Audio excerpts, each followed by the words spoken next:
Roots and Blues and Barbecue Festival is bringing good music and good food to Columbia this weekend. Good afternoon, I'm Paige Travis. KOMU 8's Kenton Jawicki is live at Stevens Lake Park with the head of the festival.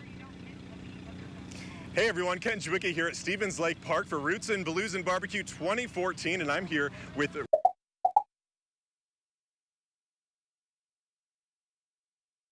check it out. It's going on all weekend long here at Stevens Lake Park in Columbia. For right now, we'll send it back into the studio. Thanks, Kenton. A panel of journalists and law enforcement met this morning in Columbia to discuss their coverage of Ferguson. The panel met at the Holiday Inn Executive Center and focused on the lessons they have learned from the chaotic Ferguson scene. They also discussed what they should do differently going forward. A Kansas City New York Times correspondent says journalists sometimes lose sight of what is important during tragic or critical situations. A lot of times I think journalists take the lazy track of making assumptions and whatnot without really finding out on the ground what's happening. I think that's the most important thing that we can do as journalists is get on the ground and tell the story of the lives of the people there.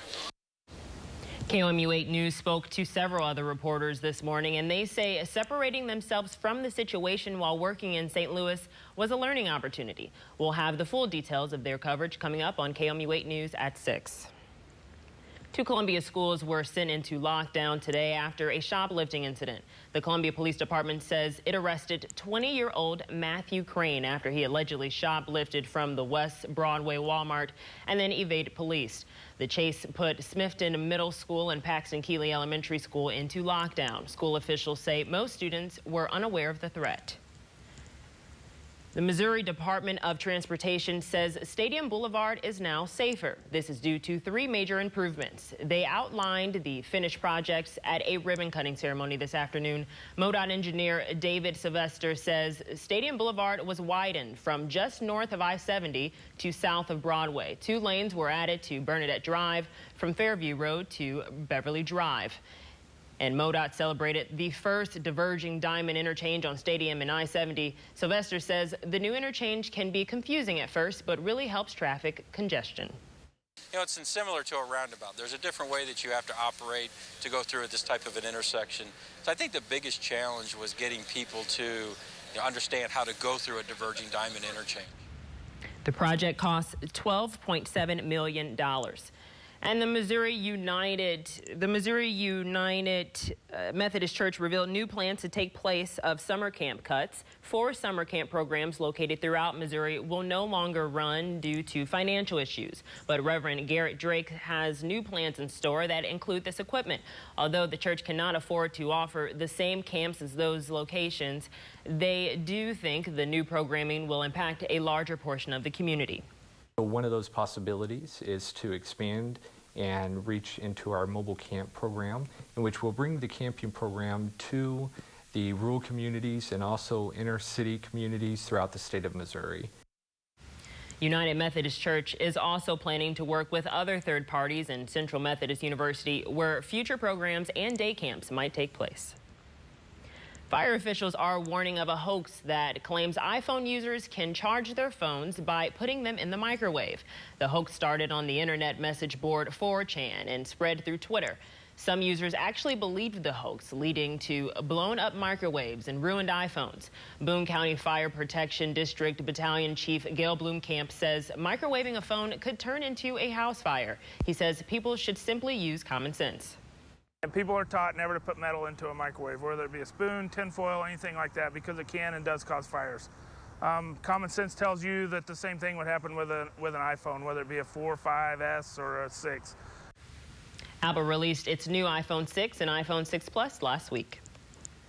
Missouri begins SEC play tomorrow against South Carolina. The game, though, has a little added excitement as College game day will be on hand. KOMU 8's Morgan Uber is live at the other Columbia of the SEC. Morgan.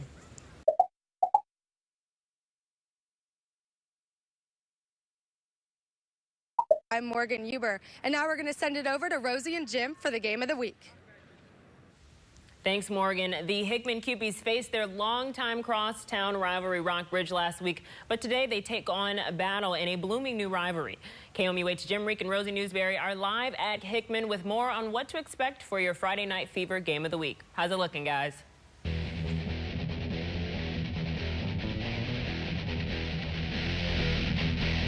It's week 6 of Friday Night Fever. Rosie.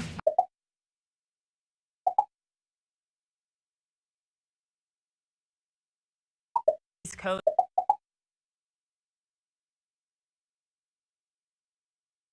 On the nation. The fire at the Air Traffic Control Center in Chicago also affected Columbia travelers today. While workers were tending to the fire, Columbia passengers were being told they would not be able to fly. They received a call from the Columbia Regional Airport this morning saying they do not yet know when the flights will resume. One passenger says the news left her overwhelmed. Total confusion. I mean, you're packed, you're ready to go, and you get a call, and I missed the call, so then it just was a recording to say it had been canceled, the flight, and so you didn't know what to expect.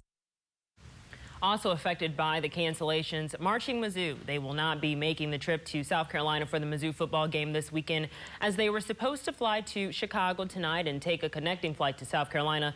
They could not find another way to get there. And Britain's parliament voted yes today in favor of joining the air campaign against ISIS militants. Britain's Royal Air Force joined the U.S.-led military action, and now 6 fighter bombers are on standby in Cyprus after an official request from the Iraqi government. Prime Minister David Cameron recalled Parliament from recess to vote on military action. And it's a bright and sunny day for some football and the Roots and Blues Festival. KOMU 8's meteorologist Rosie Newberry is live with more details on how this weekend is.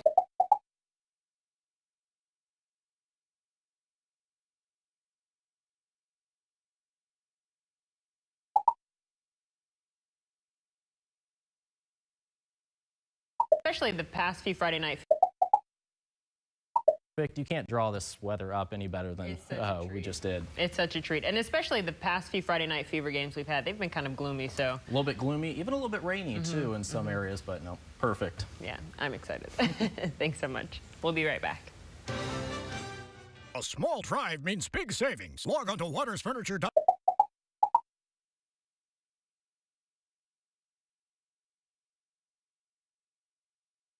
We'll have live. This KOMU 8 Cares calendar is brought to you by Bob McCosh Chevrolet, a KOMU 8 caring company. Roots and Blues began today at Stevens Lake Park. The festival will have live performances from Los Lobos and Blackberry Smoke tonight. So we asked you on our Facebook page who you were most excited to see perform.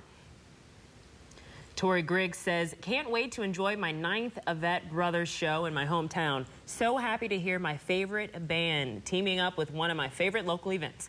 Other residents aren't pleased with the traffic changes. Crystal Taylor says, I work over there and they close the road before we get off. I have to go completely the other way to get home. Okay, picture this. The number